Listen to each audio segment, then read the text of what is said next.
Hello दोस्तों, कैसे हैं आप।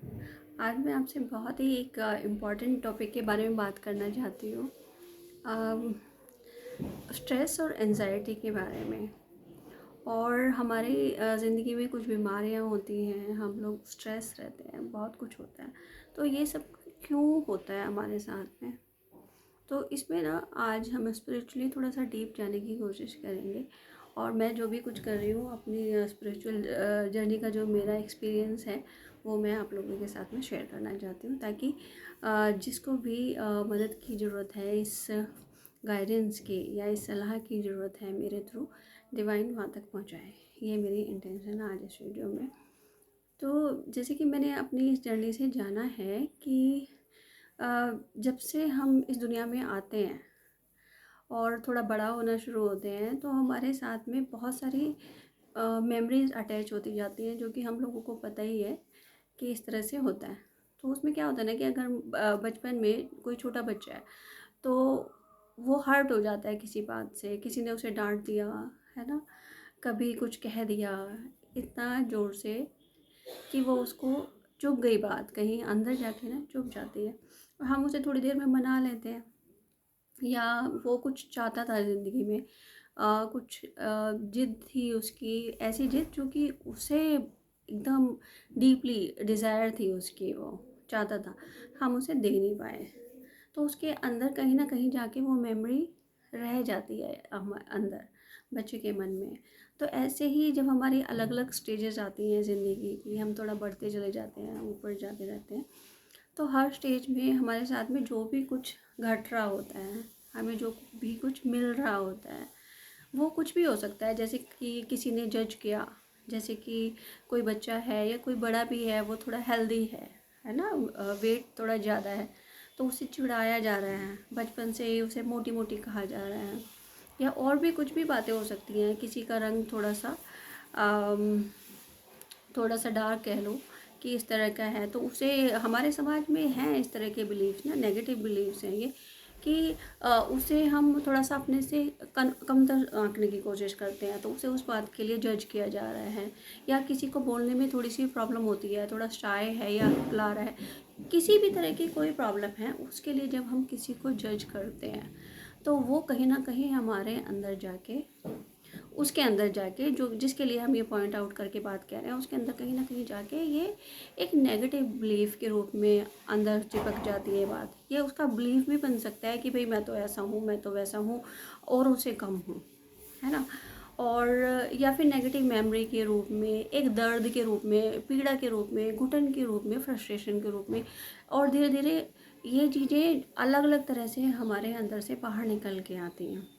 वो भी मैं अभी बताती हूँ कि किस तरह से ये चीज़ें बाहर निकल के आती हैं। पहले हम जान लेते हैं कि ये सब होता किस तरह से है ना।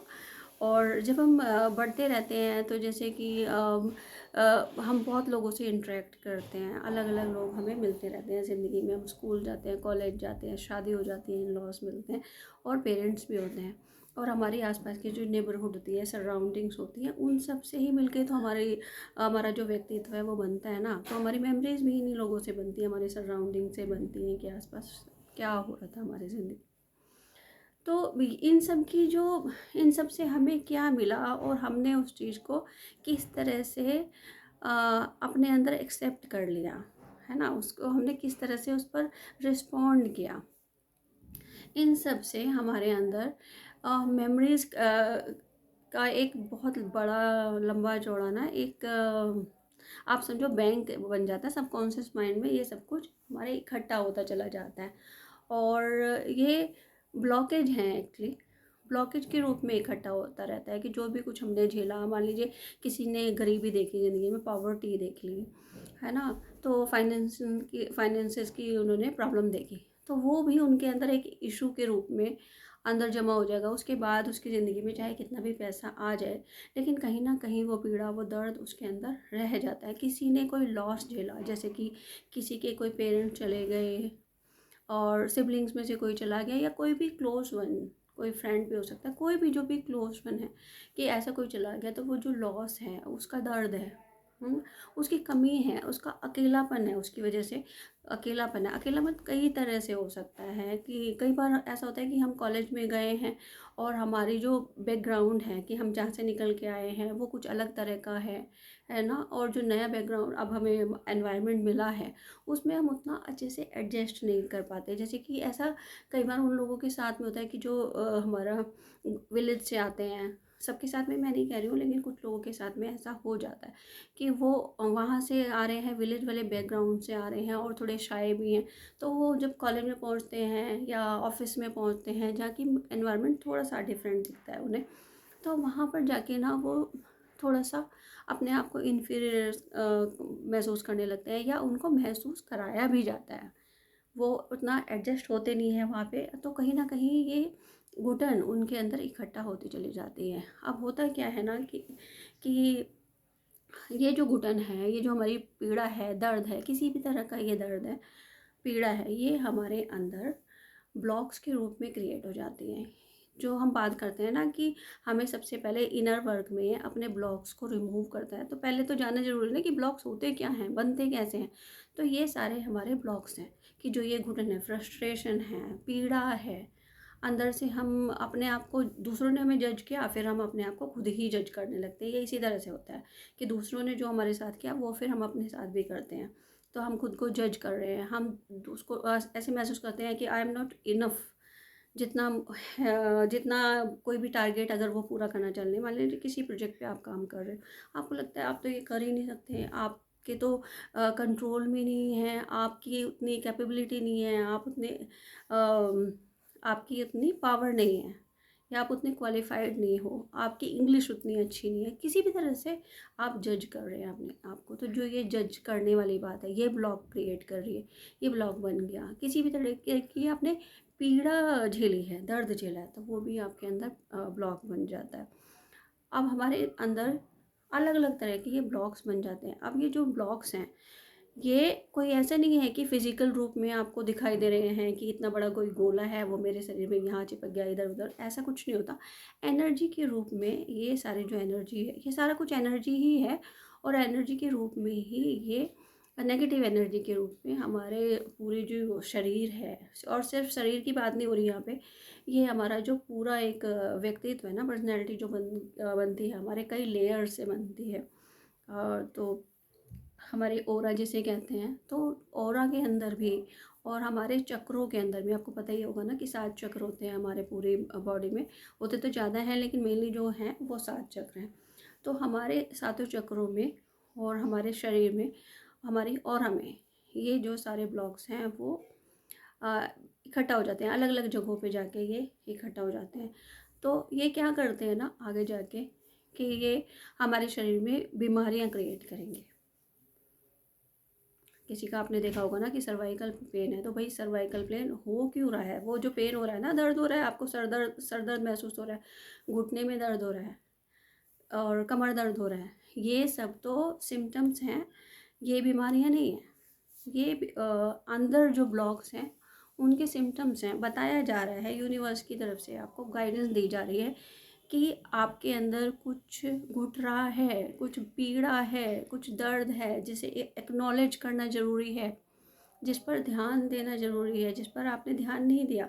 आपको लगा कि बचपन में कुछ हुआ था, पहले काफ़ी कई साल पहले कुछ हुआ था और आप उसे भूल गए हैं। तो क्या होता है ना कि कॉन्शियस लेवल पे आप भूल गए, लेकिन अभी सब कॉन्शियस माइंड में तो अटकी पड़ी हुई है ना चीज़ें, वो घुटन सारी अटकी पड़ी है। तो वहाँ पर काम नहीं किया, वहाँ पर अभी तक काम नहीं हुआ।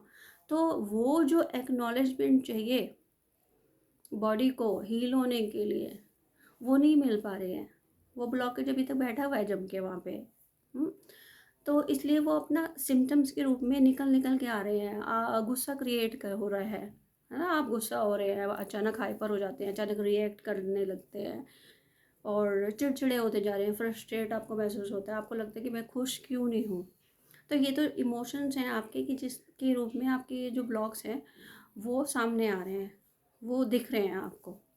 और एक इनका नया रूप होता है, जो दूसरा रूप होता है, नया नहीं, दूसरा रूप होता है वो बीमारियों का है कि किसी भी तरह की बीमारियां शरीर में क्रिएट होने लगती हैं। शुगर हो रही है, थायराइड हो रही है, जैसे आपने कुछ घुटन रखी है अपने अंदर, जहाँ पर आपको बोलना चाहिए था, अपनी फीलिंग्स को शेयर करना चाहिए, एक्सप्रेस करना चाहिए था, अपनी बात को कहना चाहिए था, अपने लिए खड़े होना चाहिए था, लेकिन नहीं हो पाए, किसी वजह से डर गए आप, या आपने आपको लगा कि नहीं, जो सामने वाला है उसके सामने तो मैं बोलने की हिम्मत ही नहीं कर सकता, या मुझे जज किया जाएगा अगर मैंने बोला, तो चुप रहने में ही भलाई है।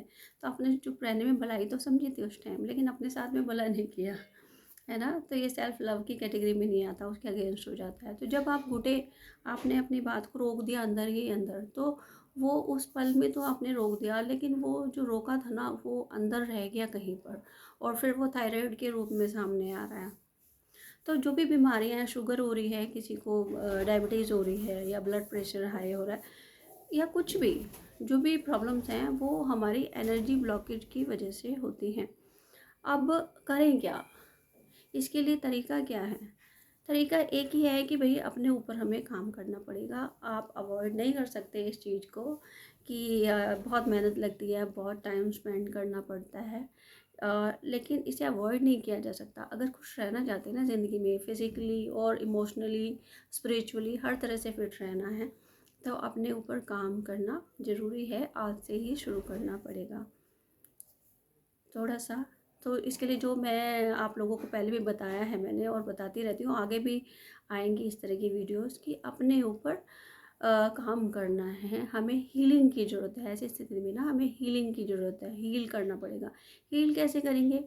डेली अपने लिए थोड़ा टाइम निकालिए, मेडिटेशन के लिए बैठिए, चाहे 10 मिनट से शुरू करो, लेकिन टाइम निकालो अपने साथ में, अपने आप को टाइम दीजिए, और उन पीड़ा को, अपने जो इमोशंस हैं जो अपने रखे हुए हैं अंदर, उनको देखना शुरू करो कि कहाँ क्या घुटा है अंदर, कहाँ क्या दबा रह गया, उन्हें बाहर निकालने की कोशिश करो, है ना? खुद को एक्सप्रेस करना शुरू करो कि किस तरह से आप खुद को एक्सप्रेस कर सकते हो। सोचो कि आपकी क्या हॉबी है, क्या क्रिएटिविटी है, जिससे कि आपकी जो ये फ्रस्ट्रेशन है, गुस्सा है, क्योंकि देखिए अंदर जो ब्लॉकेज है ना, उसको बाहर निकलने का हमें तरीका नहीं मालूम है, हमें नहीं पता वो किस तरह से हम बाहर निकलेगी। तो वो अपने आप ऑटोमेटिक मोड में, ऑटो मोड में जाके वो बाहर निकलना शुरू हो जाती है, एंगर के रूप में बाहर आ जाती है, चिड़चिड़ाहट के रूप में बाहर आ जाती है, कई तरह से वो सामने आती है। तो हमें अब अपने ऊपर कॉन्शियस लेवल पे काम करना है। तो आप देखिए कि आपका क्या ऐसी क्रिएटिविटी है जिससे आप अपने आप को एक्सप्रेस कर सकते हैं। जैसे कि मैंने थायराइड के बारे में बताया था कि आप घुटे तो ये हुआ, तो उसके लिए भी यही है कि भाई आपको एक्सप्रेस करना है। तो किस तरह से एक्सप्रेस कर सकते हो, क्या कर सकते हो? डांस कर सकते हो, पेंट कर सकते हो, या आपके अपने खुद जो प्रोफेशनल वर्क है उसमें भी कुछ ऐसा हो सकता है कि जिसमें आपको क्रिएटिविटी महसूस हो, नए नए आइडियाज़ आते हों। ये है, डीप ब्रीदिंग कीजिए, नेचर के बीच में जाके बैठिए, पार्क जाना छोड़ दिया है, वॉक करना बंद कर दिया है, करना शुरू करो। ये बेसिक चीज़ें हैं जो करनी शुरू करनी चाहिए। ओम की चैंटिंग कर सकते हो। तो अपने आप पे ध्यान दो और सोचो कि मुझे अपनी जो अंदर के जो ब्लॉक्स हैं उनको किस तरह से रिमूव करना है। क्योंकि देखिए सबसे पहले ज़रूरी है एक्नॉलेजमेंट। आप जानो तो सही ना कि प्रॉब्लम क्या है, कि क्या है रुकावटें ज़िंदगी में। अच्छा, सिर्फ जो ये मैंने बताया कि ये सिर्फ रिएक्शंस के रूप में या फिर बीमारियों के रूप में ही नहीं आती, ये हमारी ज़िंदगी में पैटर्न के रूप में भी आते हैं। पैटर्न्स आपने देखे होंगे ना, कि किसी तरह की एक सिचुएशन है वो रिपीट हो रही है, तो बहुत तरह से हो सकती है ये जो रिएक्शन है ना, ब्लॉकेज जो है वो हमें कैसे दिखाई देती है, और भी कई तरीके से वो दिख सकती है। आगे भी इस बारे में बात करेंगे। तो अभी के लिए जो मैं बताना चाहती हूँ उस पर आप ध्यान दीजिए कि हीलिंग की बहुत ज़रूरत है, और हीलिंग के लिए अलग अलग मॉड्यूल्स हैं, उन पर भी आप काम कर सकते हो। जैसे कि मैं करती हूँ, तो मैं रेकी हीलर हूँ, तो मैं रेकी हीलिंग से अपना ये सब अपने ऊपर काम करती हूँ। तो डेली हम रेकी हीलिंग भी ले सकते हैं, आप रेकी सीख सकते हो, कभी मुझसे भी सीख सकते हो आप रेकी हीलिंग। और अब मेडिटेशन करो ना आप, प्राणायाम करो, डीप ब्रीदिंग कीजिए अपने साथ में। अगर कुछ सीखना नहीं चाहते हैं तो इतना तो करिए कि मेडिटेशन स्टार्ट करो, डीप ब्रीदिंग करो। तो सबसे जो पहला हमारा मोटो होना चाहिए ना, वो ये है कि हमें खुद को हील करना है। जब हम हील करेंगे ना खुद को,